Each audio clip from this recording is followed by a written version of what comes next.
So if you work in the oil industry, I would guess that there's a fair chance that you spend a significant amount of your time traveling or in airports.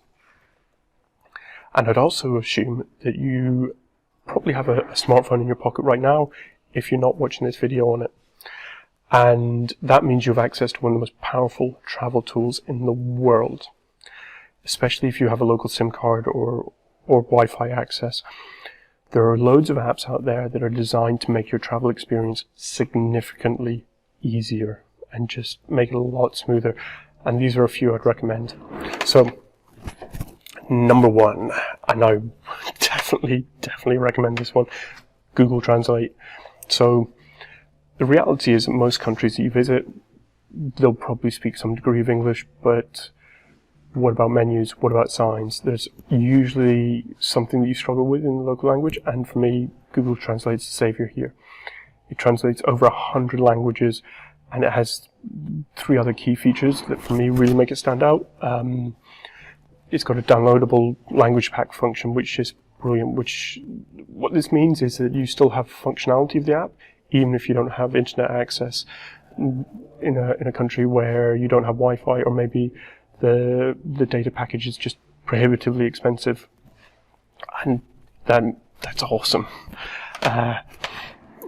So you also get the translation in using your camera for using augmented reality, and that is just brilliant. So what it means is you point your camera at a menu or a sign, and it will translate it there and then, and you can see the translation, no more having to type it in.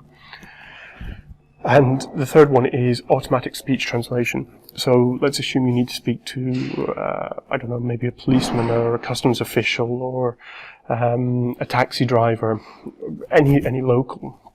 You can speak into your phone through the app, and it will automatically translate what you're saying into the local language. It just makes communication a bit easier, and it's two-way. It is superb. Right, the next one I'm going to recommend, Currency XE. When you're abroad, you need to keep an eye on what you're spending and just make sure that you have a rough idea of your budget and so on. And Currency XE is just awesome. I mean, it is the currency conversion app. You get live rates. It's accessible offline as well. You can maintain the data offline. I mean, what more do you need? You just need to keep an eye on how much you're spending and making sure you're not getting totally ripped off. I mean, actually, if you're in Norway, it's maybe a better idea not to realize what you're spending because you would die.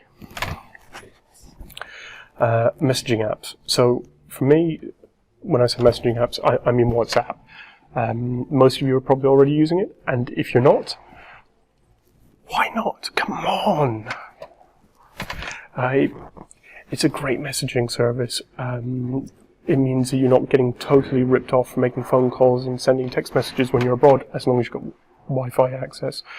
You're able to video call, you're able to call, you're able to send messages, pictures. It's just superb. I just don't understand why you wouldn't use it. As alternatives, Facebook Messenger is really good. And apparently iMessage is good too, but that's only for Apple-to-Apple communications. As I understand it, I could be wrong, but I've never used it.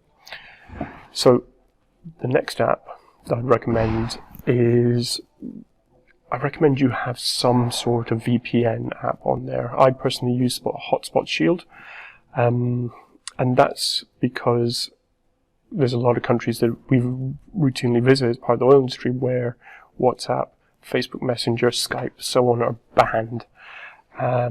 So the UAE, Saudi Arabia, Qatar.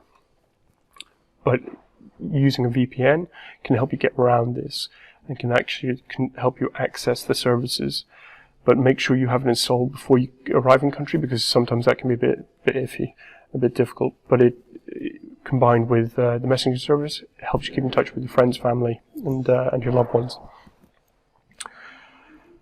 So the next one is Flyoff, something like that. I'm not too sure how to pronounce it, if I'm honest.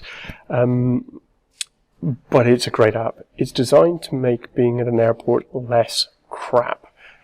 And what you can do is just browse nearly every aspect of the airport you're stuck at. So where are the good shops, where are the good coffee shops, where's the restaurant, what's worth eating. They've got a real-time system that keeps you up to date with your flight, so delays, gate changes, boarding times, baggage claim belts, that's all there. Plus airport maps where you can see the gate locations, again where the shops and stuff are, and stuff like that. The other really good feature it's got is that it allows you to book directly through the app airport lounges, and quite often they do a better deal than if you just walked up yourself. So great app, definitely worth having it on your phone.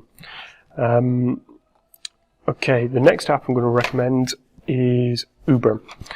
And by Uber I just mean any ride sharing app really, but Uber's the most well known. Depending on which country you're in, it may be better to have Lyft, Taxify, Grab, or whatever the most appropriate country version is. But if you're in a country where you don't speak the language, you don't really know where you're going, and you're not familiar with the currency, it's so easy. You just put in your where you are, you put in your destination, everything gets handled through the Uber app, payment, everything. You don't need to explain to the taxi driver where you're going, and it's just so convenient. And I can't say how useful that is. So the next app I'm going to recommend, Wi-Fi Map. Now, we all know that it's basically impossible to survive without the internet. And you can get completely screwed by this when you go abroad and the mobile phone companies totally rip you on data.